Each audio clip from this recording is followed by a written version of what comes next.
While prosecutors painted Lyle and Erik Menendez as spoiled, self-serving liars who killed their own parents to inherit their millions. The defense argued they were traumatized victims of sexual abuse who feared for their lives. It had all the elements of a dramatic courtroom thriller. Two wealthy brothers accused of violently gunning down their own parents in the family's lavish Beverly Hills mansion. A frenzied spending spree in the crime's aftermath and allegations of disturbing, hidden family secrets.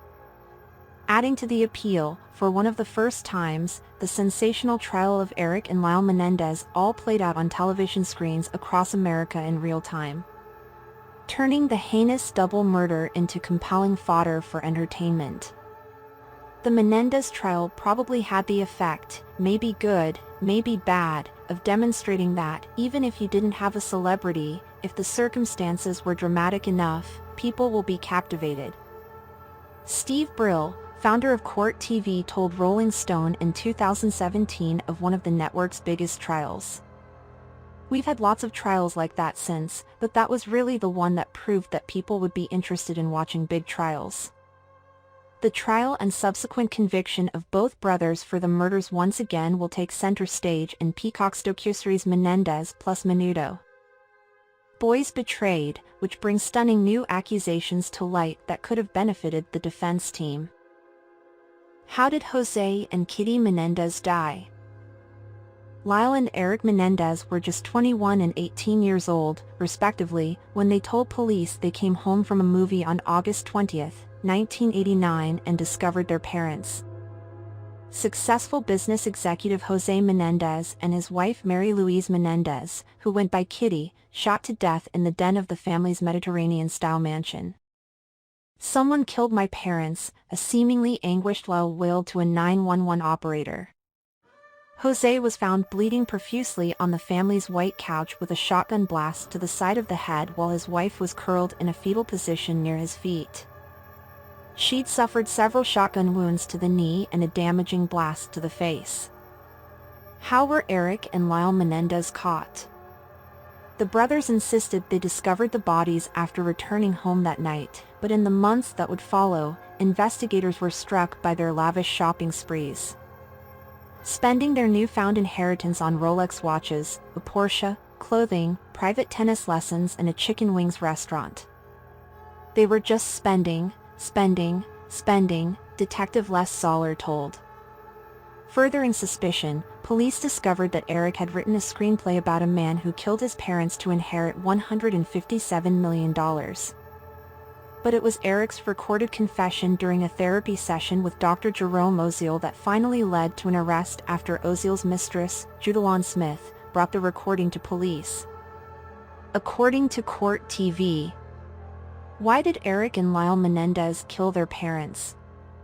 By the time the sensational murder trial began in 1993, Lyle and Erik had admitted they killed their parents but claimed that they had only carried out the acts after years of sexual abuse, relying on an imperfect self-defense law that required them to prove they had an honest but unreasonable belief that their lives had been in danger. Prosecutors painted the Menendez brothers as spoiled, self-serving liars who had killed their wealthy parents to gain access to their $14 million inheritance. Homing in on the extreme violence of the murders and reckless spending in the following months after the killings, according to the Los Angeles Times. They relied on testimony from Zoller and Erik's former best friend Craig Signorelli, who testified that Erik had confessed to the killings just 2 days after the murders, telling his friend that he killed his mom while older brother Lyle shot Jose, Court TV reports. The most stunning evidence, however, was the confession tape recorded during their sessions with Oziel, in which the brothers told the therapist they had killed their mother to put her out of her misery after she struggled for years to endure their father's infidelity. They made no mention on the tape of their allegations of abuse. Yet the defense hit hard on the character of Jose and Kitty Menendez, calling countless neighbors, teachers and relatives who portrayed Jose, a well-known figure in the entertainment industry, as a controlling and relentlessly demanding father. What did Jose Menendez allegedly do to sons Erik and Lyle? The most powerful evidence came from the brothers themselves, who often donned collared shirts and sweaters in court. The brothers claimed they had been physically and sexually abused by their father for years, and their mother turned a blind eye to the rampant abuse. "We would be in the bathroom, and he would put me on my knees and have oral sex with him," Lyle said of the abuse, which he testified occurred between the ages of 6 and 8, "He raped me." According to Lyle, the abuse stopped when he was 8 years old, but he never realized that was because his father had turned his focus to his younger brother Erik, who delivered his own emotional testimony. "He would have me give him oral sex and he would stick the needles or tacks into my thighs as he was doing this," Erik said. Erik testified that if he refused his father, Jose would come back with a knife and threaten him. On August 17, 1989, just 3 days before the murder, Lyle testified that he had confronted his father about the abuse and threatened to reveal the dark deeds. The brothers claimed they shot their parents because they believed they were going to be killed if they didn't act. What were the Menendez brothers convicted of? After months of witness testimony and conflicting portraits of Lyle, Erik, and their parents, the two juries tasked with independently determining each brother's fate were unable to reach a verdict, and a mistrial was called. The case was retried before a new jury in 1995. This time only one jury would be tasked with determining the guilt of both brothers.